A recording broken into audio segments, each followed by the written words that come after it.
오늘 본문 출애굽기 4장 10절부터 20절 말씀을 통해서 내 지팡이를 잡고 가라 라는 제목으로 함께 말씀을 통해서 은혜 나누겠습니다. 우리 먼저 말씀에서 기도로 시작하겠습니다. 아버지 하나님, 우리 인생에 참 복잡하고 무수한 소식과 소문들이 들려오지만은 우리의 심령, 우리의 고갈된 영혼을 회복하고 우리의 인생을 지혜롭게 하는 것은 오직 하나님의 입으로 나오는 말씀인 줄 믿사오니 주의 성령님, 하나님의 말씀이 나에게 생명의 양식이 되도록 이 시간을 온전히 주장하여 주옵소서. 예수님의 이름으로 기도드렸습니다. 아멘. 가끔씩 바다에서 오랫동안 배가 뒤집히거나 고장나서 필요하거나 또한 지하 갱도에 갇혀서 계속 머물거나 또 등산을 하다가 실종됐다가 극적으로 구출되어 살아남은 사람들의 인터뷰 내용이 뉴스 기사에 종종 소개가 됩니다. 이럴 때 뉴스 기자들이 묻습니다. 당신이 어떻게 그 처절한 죽음의 공포를 이겨내고 끝까지 표류하면서 어둠 속에서 배고픔과 굶주림과 추위 속에서 견뎌낼 수 있었습니까? 이럴 때 그들이 공통적으로 하는 대답이 있습니다. 정말 끝까지 나는 포기하지 않고 반드시 나를 구출할 사람이 올 것을 믿고 그런 소망을 내가 놓치지 않았습니다. 소망을 가졌기 때문에 나는 견딜 수 있었습니다. 이런 내용의 대답을 줍니다. 이처럼 소망이라는 것은 극한의 상황에 처한 인간의 한계를 극복하는 초월적인 힘으로 작용합니다. 하나님께서 사람에게만 주어진 특별한 선물 가운데 하나는 바로 소망입니다. 다른 어떤 피조물도 동물도 미래를 꿈꾸고 희망을 품지 않습니다. 새로운 일을 기대하며 소망할 수 있는 것은 오직 하나님의 형상으로 지음받은 사람만이 받은 특별한 선물입니다. 그러나 반대로 사람은 절망도 잘합니다. 절망에 빠지면 모든 것을 포기하고 좌절합니다. 그래서 19세기 덴마크의 철학자 키에르케고르는 이런 말을 남겼습니다. 절망은 자신을 창조하신 하나님과 관계를 상실할 때 찾아오는데 절망은 죽음을 이르게 하는 병이라, 이런 말을 남기면서 절망을 이길 수 있는 그 방법이 있는데 절망을 이길 수 있는 길은 바로 믿음이라 이렇게 했습니다. 우리가 소망이 있습니다. 소망이 흐트러지지 않고 끝까지 붙드는 힘은 바로 믿음이라는 것입니다. 우리가 세상을 살다 보면 절망하게 만드는 많은 사건들을 접하게 됩니다. 또한 미디어에서 쏟아져 나오는 뉴스의 대부분은 부정적이고 슬프고 안타까운 소식들입니다. 그러한 소식들을 매일매일 매개체로 통해서 접하는 사람들의 생각이나 말도 대부분 어둡고 부정적일 수밖에 없습니다. 정말 이 시대는 꿈과 소망을 놓치기 쉬운 이 시대가 아닌가 생각합니다. 그러나 하나님은 절대로 우리를 절망 가운데 빠뜨리거나 절망 속에서 인생을 포기하도록 만들지 않습니다. 그래서 예레미야 29장 11절 말씀은 이렇게 기록합니다. 여호와의 말씀이니라 너희를 향한 나의 생각을 내가 아느니 평안이요 재앙이 아니니라 너에게 미래와 희망을 주는 것이니라. 이게 하나님은 말씀하십니다. 디모데후서 1장 7절에도 말씀합니다. 하나님께서 우리에게 주신 것은 두려움의 영이 아니라 능력과 사랑과 절제의 영이다 말씀합니다. 하나님은 여러분에게 절대로 두려움을 주지 않습니다. 소망을 주고 미래를 꿈을 주는 것, 이것이 바로 여러분을 향한 하나님의 마음을 믿으시기 바랍니다. 하나님은 오늘도 여러분이 하나님만을 더욱더 의지하며 그분의 베푸신 은혜 속에 살기를 원하십니다. 오늘 본문의 말씀은 이스라엘 민족을 구원하는 일을 맡기시겠다는 하나님의 부르심에 주저하고 두려움으로 온전히 나가지 못하는 모세에 대한 이야기입니다. 모세를 끝까지 포기하지 않으시고 그의 두려움과 주저하는 마음을 새롭게 하시는 하나님의 그 사랑, 하나님의 그 선하신 뜻이 여기에 담겨져 있습니다. 오늘 주신 말씀을 통해서 여러분의 믿음을 함께 진단해 보시면서 하나님께서 여러분을 기대하시고 계획하시고 부르신 소명에 온전히 믿음으로 순종할 수 있는 이런 건강한 신앙생활의 자리로 나길 주 이름으로 축원합니다. 첫 번째, 오늘 본문을 통해서 모세가 보여준 변명에 대해서 함께 보겠습니다. 모세는 호렙산에서 지금까지 한 번도 80평생 경험하지 못한 신비스러운 체험을 하게 됩니다. 분명히 불이 떨기나무를 태우는데 나무는 그대로 타지 않고 있고 불만 계속 타는 것입니다. 하나님의 음성이 들렸습니다. 그리고 내가 선 자리는 거룩한 자리므로 신발을 벗으라는 이 놀라운 하나님의 음성을 직접 들었습니다. 이런 하나님의 임재를 직접 경험한 모세, 그러나 하나님의 뜻을 알면서도 계속 부름의 자리를 피하려 하는 것입니다. 우리가 지난번 나눴던 3장 11절에도 이렇게 기록합니다. 모세가 하나님께 아뢰되 내가 누구에게 바로에게 가며 이스라엘 자손을 애굽에서 인도하내리까? 하나님께 계속 변명하는 내용이 납니다. 내가 어떤 존재기에 초강대국인 그 바로 왕에게 내가 갈 수 있습니까? 3장 12절 후반절 기록합니다. 그들이 내게 묻기를 그 이름이 무엇이 하리니 내가 무엇이라고 그들에게 말일까? 4장 1절에도 그들이 나를 믿지하며 내 말을 듣지 아니하고 이르기를 도대체 내가 어떤 사람이기에 사람들이 나를 믿을 수 있겠습니까? 내 말을. 4장 10절에도 기록합니다. 모세가 여호와께 아뢰되 오지어 나는 본래 말을 잘하지 못하는 자이다. 주께서 주의 종에게 명령하신 후에도 역시 그러하니 나는 입이 뻣뻣하고 혀가 둔한 자니다. 그리고 마지막으로 4장 13절 기록합니다. 모세가 이르되 오 주여 보낼 만한 자를 보내소서. 이렇게 모세는 왜 자신이 이스라엘 지도자로서 하나님의 구원사에게 참여할 수 있는 자격이 없는가에 대한 5가지 어설픈 이유를 대는데 그 이유의 대부분이 나죠. 내가 어떤 자에게 나는 이것도 못합니다, 저것도 못합니다. 모세는 왜 계속해서 부르심에 적극적으로 나서기를 주저하게 될까요? 정말 그가 말을 유창하지 못해서 그렇게 하는 게 대답하는 것일까요? 사도행전 7장 21절에 나오는 스데반의 설교에 보면은 모세에 대해서 이렇게 기록합니다. 모세가 애굽 사람의 학술을 다 배워 그 말과 행사가 능하더라 기록합니다. 성경에 보면은 히브리 백성이 애굽 바로 밑에서 신음하고 노예로 고통 속에 처절하게 힘들어할 때 하나님은 위대한 구원을 이루신 지도자 한 사람을 준비시켰습니다. 그 인물이 바로 모세였습니다. 모세는 당시 애굽 왕국에서 최고의 수사학, 언어학이지요, 논리학, 지도력 모든 것을 왕국에서 훈련을 받게 됐습니다. 또한 하나님은 머리로 지식으로 배운 훈련뿐만 아니라 미디안 광야에서 처절한 삶의 훈련도 시켰습니다. 화려한 왕제의 자리에서는 이스라엘 백성들이 많은 원망과 불평을 이끌고 광야길을 걸 수 없습니다. 온실에서만 자란 식물이 아주 극한 환경에서 살아남을 수 없는 것처럼 모세는 왕궁에서만은 충분치 못했습니다. 그리고 미디안 광야로 하나님은 그를 보내셨습니다. 모세를 미디안 광야로 보내셔서 40년 동안 말로 형언할 수 없는 고난으로 자아를 깨뜨리는 훈련을 시켰습니다. 내가 가졌던 모든 것을 다 내려놨습니다. 그래서 하나님은 그를 준비시키고 하나님 나라의 일꾼으로 쓰임받기 하십니다. 구약 성경 첫 5권 책 창세기, 출애굽기, 레위기, 민수기, 신명기 이 책을 모세 오경이라고 부릅니다. 오경이라고 부른 이유는 하나님께서 모세에게 성령의 감동을 통해서 성경의 첫 5권을 기록하도록 하시기 때문입니다.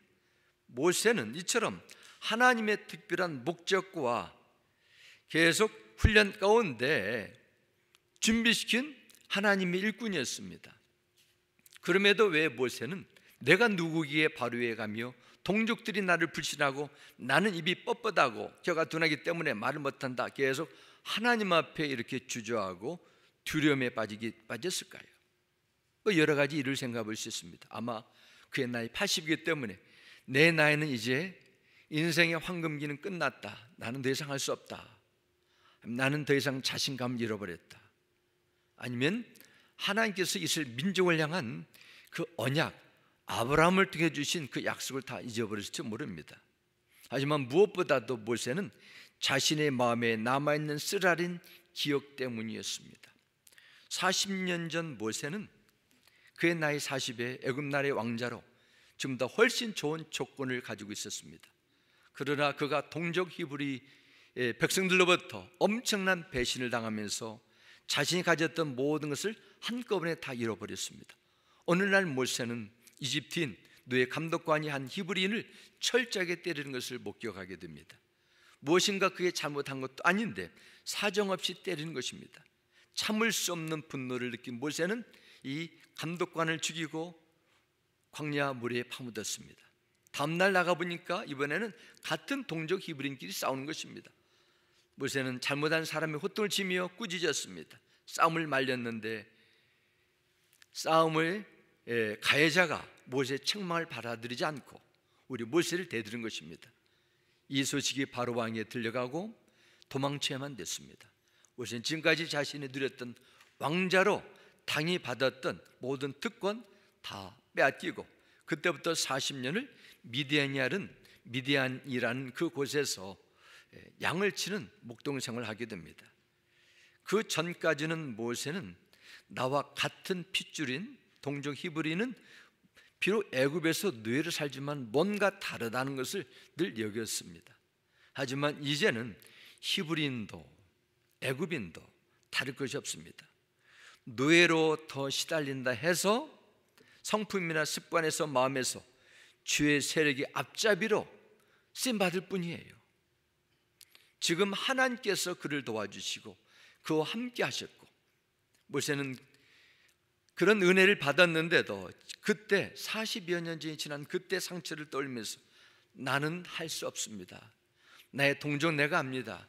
그들은 내 말 듣지 않습니다. 마음이 완고합니다. 모세는 자신을 배신하고 인생의 황금기를 빼앗긴 동족에 대한 깊은 상처 자국이 오랜 세월 동안 지워지지 않고 그대로 남아 있습니다.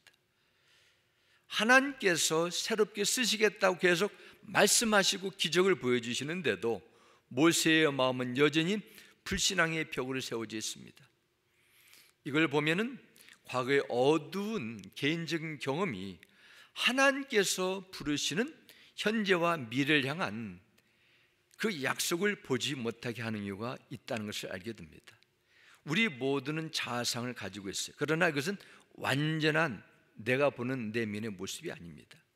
내가 나를 바라보는 모습은 이 세상을 살아가면서 무수한 죄의 영향으로 파괴되고 무너지고 삐뚤어진 자아상이 될 수 있습니다. 심한 열등의식으로 고생한 사람도 있고 그토록 내가 배우고 싶었지만은 가정 형편상 부모가 도와주지 못해서 그 안타까운 그 10대를 보낸 사람이 있고 미국에 와서 보이지 않는 차비를 받으면서 나는 이것밖에 할 수 없다는 강한 의식이 스며들기도 합니다. 늘 자기를 바라보는 마음의 눈이 비판적인 사람도 있습니다. 사람이 상처를 이렇게 여러 가지 경로를 통해서 받게 보이면 그 상처가 남아 마음에 조바심을 갖기도 하고 두려움을 주기도 하고 온전한 풍성한 건강 관계를 지키는데 걸림돌이 될 수 있습니다. 그러나 하나님은 그런 마음을 변화시키는 분입니다. 마음을 회복시키는 분이에요. 그래서 우리는 예수 그리스도 안에서 이전 것은 다 지나가고 새로운 피조물이 되었음을 늘 믿으시고 과거의 모든 것은 떨쳐버리시고 하나님 앞에서 여러분의 아름다운 하나님의 성품을 발견하시기 바랍니다. 작년에 한국에 계시는 목사님이 저에게 그런 내용을 했습니다. 저에게서 집사님으로 계셨는데 한국에서 목사님이 되셔가지고 목회를 하시는데 그런 내용을 했습니다.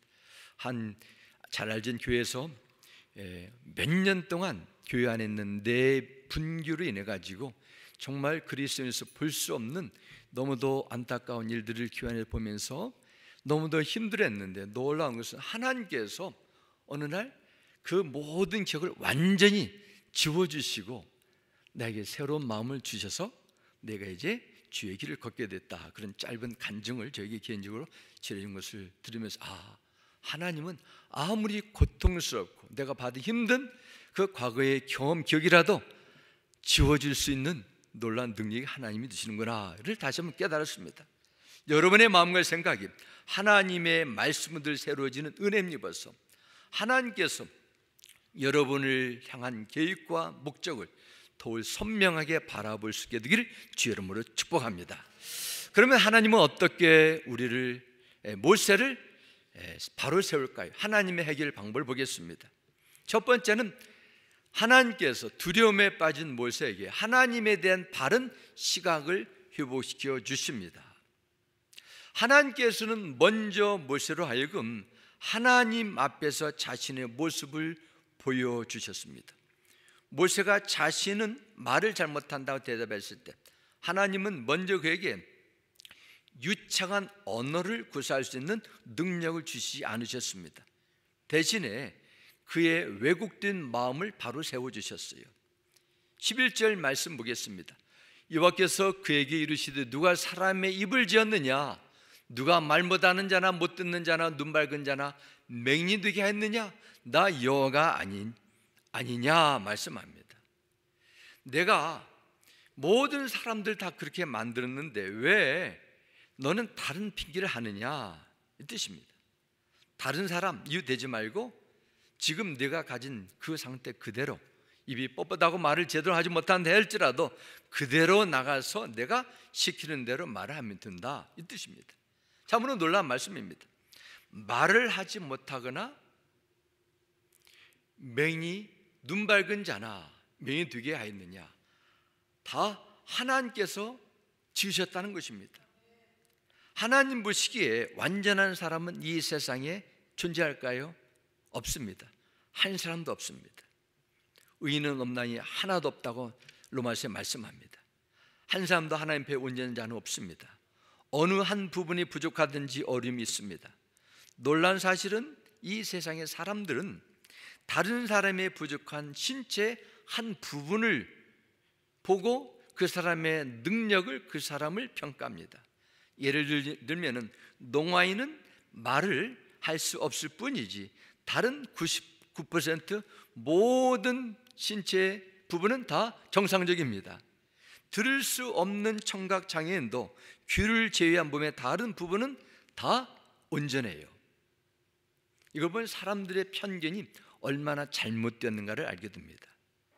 다른 사람들과 자신을 비교한 평가하는 사람은 자신의 모습을 제대로 볼 수 없습니다. 우리는 완전한 존재가 아니에요. 하나님께서 베푸신 은혜가 절대적으로 필요한 불완전한 인생입니다. 그러므로 내가 완전한 상태가 되면 하나님을 위해서 일하겠다는 것은 하나님 앞에서는 받아들일 수 없는 거짓말이 될 수 있습니다. 할 수 없다고 쉽게 단정하는 것은 하나님을 제대로 알지 못하는 영적 무지요, 내 힘을, 내 잠재력을 하나님의 능력이나 약속보다 더 우선시하는 교만한 생각에서 나올 수 있습니다. 내가 조금 부족해도, 내가 약하고 무능한 능력과 지혜를 가진 하나님과 함께 일하는 데 있어서 무슨 것이 걸림돌이 되겠습니까? 세상에서는 자신이 출세하고 유명해지면 자신이 뛰어나고 강한 줄 압니다. 반대로 수많은 사람들이 다른 사람과 비교하면서 자신이 약하고 능력 없다고 상대적인 박탈감에 빠지기도 합니다. 그러나 하나님께서는 우리의 인간의 약함과 한계를 통해서도 그걸 뛰어넘어서 새로운 일을 행하시는 분임을 늘 믿으시기 바랍니다. 그래서 고린도후서 12장 9절은 말씀합니다. 사도 바울이 고백합니다. 내게 이르시기를 내 은혜가 내게 족하도다. 이는 내 능력이 약한 데서 온전해짐이라 하신지라. 그러므로 도리어 그게 기뻐함으로 나의 여러 약한 것들에 대하여 자랑하리니 이는 그리스도의 능력이 내게 머물게 하려 함이라 말씀합니다. 사도 바울이 무엇을 기뻐하고 자랑했습니까? 나의 여러 약한 것들을 자랑했답니다. 과거에 예수 믿는 자들과 교회를 핍박했고 종교적인 의로움에 빠져 살던 바울이 이제는 자신의 여러 약한 것들을 자랑한답니다. 왜냐하면 부족하고 연약함 속에 몸에 가시가 있음에도 불구하고 예수 그리스도의 능력이 더욱 드러나기 때문이라는 것입니다. 사도 바울은 사실 잘한 것이 너무도 많은 사람이었습니다. 태어날 때부터 로마 시민권을 가지고 태어났습니다. 그런 바리새인 중에 바리새인이자 가말리엘, 이내 최고의 선생의 문화 속에서 당대 최고의 엘리트 교육을 받았습니다. 중국에도 공산당 정권 안에 태자당이라는 그룹이 있다고 합니다. 그 혁명 공산 운동을 펼칠 때 원로 대대로 해가지고 자기들만의 아주 뚫을 수 없는 특권 세력이 있고, 그래서 계속 대대로 공산당이라는 이름하에 누리는 것입니다. 유대 사회에서도 아주 바리새인 또 산헤드린이라는 아주 철두철미한 종교 계급들이 있었습니다. 사도 바울은 그 당시에 최고의 엘리트 중에 엘리트 그룹에 속했었습니다. 혈통으로도 베냐민 왕족 지파였습니다. 세상적으로 자랑할 것이 너무 많았어요. 그런데 하나님은 그때 글을 쓰지 않으셨습니다. 그가 예수 그리스도를 만나고 육체의 가시를 품고 살면서 자신의 연약함이 보일 때 이방 나라를 위한 복음의 사명자로 그를 사용하십니다. 지금까지 기독교 교회의 역사의 분기점이 되는 사건들의 중심에는 아주 강한 사람들이 있지 않았습니다. 다 연약한 사람들이었습니다. 약한 환경에 처했던 사람들이 이루어졌다는 것을 우리는 알게 됩니다. 유럽 사회에서 성경 다음으로 많이 읽혀지는 철로 역전이라는 그 존 번연이 쓴 책이 있습니다. 이 존 번연이 이 화로원 최고의 도서관에서 별장에 쓴 것이 아니라 감옥에서 12년 동안 머물 때 철로 역정을 썼습니다. 밀턴이 쓴 신라곤을 보면 그가 57세 나이에 갑자기 실명되었을 때 쓴 작품입니다. 가장 연약할 때 주옥 같은 작품을 쓸 수 있는 능력을 받고 하나님의 영광을 위한 도구가 되는 것입니다. 이것은 이 세상에서 하나님의 나라를 세워진 영적인 법칙입니다. 약한 자는 약한 대로, 강한 자는 강한 대로, 부족한 자는 부족한 대로 하나님 앞에 특별하게 귀하게 쓰임받게 되는 것입니다. 여기에 또 질문이 있습니다. 21절 말씀 보면은 하나님은 모세에게 말씀하십니다. 내가 바로의 마음을 완악하게 하겠다, 그런 말씀이 나옵니다. 아니, 지금 하나님께서 이스라엘 민족을 애굽 나라에서 끌어내셔서 가나안 땅으로 들어가는 목적을 가시는데 왜 애굽을 통치하는 바로의 마음을 완악하게 하셨을까요? 그 이유는 이 세상의 어느 누구도 꺾을 수 없는 바로의 권력을 하나님께서 능력으로 무너뜨리셔서 이스라엘 백성들이 하나님의 살아계심을 세상에 증거하기 위함입니다. 약한 자를 들어서 강한 자를 부끄럽게 하심으로 하나님의 능력과 영광이 세상에 나타나도록 만드시는 하나님의 계획이 여기에 담겨져 있습니다. 하나님께서 모세를 부르시고 애굽에 가서 바로에게 하나님의 능력을 나타내실 것이고, 하나님께서 바로의 마음도 강팍하게 하셔서 그가 이스라엘 백성들이 애굽에 나가지 못하게 할 것을 미리 말씀하셨고, 그럼에도 불구하고 하나님은 반드시 하나님의 약속을 이루실 것도 모세에게 알려주셨습니다. 사랑하는 성도 여러분, 하나님 나를 위해서 쓰임받기 원하십니까? 나의 환경, 나의 단점이 아니라 하나님께서 행하실 일에 초점을 두시기 바랍니다. 그분을 더욱더 의지하는 마음이 예수 그리스도의 능력의 도가 될 줄 믿습니다. 하나님은 또한 하나님에 대한 올바른 인식을 모세에게 심겨주고, 두 번째로는 동역자를 모세에게 붙여줍니다. 오늘 보면 4장 14절과 16절 다시 보겠습니다. 여호와께서 모세를 향하여 노하여 이르시되 레위 사람 내 형 아론이 있지 아니하냐? 그가 말 잘하는 것을 내가 아노라. 그가 너를 만나러 나오나니 그가 너를 볼 때 그의 마음에 기쁨이 있을 것이라. 그가 너를 대신하여 백성에게 말할 것이니 그는 내 입을 대신할 것이요 너는 그에게 하나님같이 되리라. 그런 말씀을 하나님께서 모세에게 주십니다. 모세의 형 아론을 옆에 붙여주시겠다는 것입니다. 그래서 아론은 모세가 하나님으로부터 받은 말씀을 이스라엘 백성들에게 대신 전달해주고 잘 이해할 수 있도록 도와주는 역할을 맡겠다, 이렇게 하셨습니다. 하나님은 모세의 연약함을 아시고 그에게 능력의 지팡이를 들려주시고 모세를 위해서 아론까지 준비시켜 주셨습니다. 아무리 위대한 모세의 수십 년의 훈련, 또한 40년의 미디안 광야 훈련, 80년의 경험이라 할지라도 그의 혼자 힘으로 하나님의 구원의 사역을 혼자 할 수 없음을 아셨습니다. 그리고 동역자를 붙여주셨어요. 이처럼 주님은 부족함이 있으면 만들고 사람을 보내주셔서 함께 일하도록 도와주시는 분입니다. 이 세상에 하나님의 기준에 맞는 능력과 자질을 갖춘 사람이 어디 있겠습니까? 어느 누구도 하나님의 자격에 만족시킬 수 없어요. 그럼에도 하나님은 사람들을 붙여서 그 부족함을 채워주시고 약함을 더해주셔서 함께 일하도록 하십니다. 로마서에 보면 사도 바울의 동역자들의 이름이 나오는데 16장 3절과 4절 전반절에 보면 이렇게 나옵니다. 너희는 그리스도 예수 안에서 나의 동역자들인 브리스가와 아굴라에게 문안하라. 그들은 내 목숨을 위하여 자기들의 목까지도 내놓았나니 기록합니다. 동역자라, fellow workers라 말합니다. 함께 일하는 사람, 돕는 사람을 말합니다. 사도 바울에 있어서 나의 동역자라 이런 표현은 함께 복음을 전하고 교회를 개척하고 세우는 협력자들을 말합니다. 사도 바울은 기독교 선교 역사에 있어서 전무후무한 일꾼이었습니다. 지칠 줄 모르고 아시아에 유럽을 순회하면서 교회를 세우고 복음을 전하는 위대한 복음의 사명자였습니다. 그러나 성경을 자세히 보면 사도 바울이 그렇게 많은 일을 할 수 있었다는 것은 자기 혼자의 힘이 아니라 그와 함께한 많은 동역자들이 있었습니다. 신라가 있었고 자기의 목숨까지 내놓고 헌신했던 에바브로디도, 디모데, 브리스길라와 아굴라 같은 순전한 평신도 사역자들, 아볼로, 마가바 같은 믿음의 동역자들이 늘 그의 주위에 있었습니다. 그것이 가능했습니다.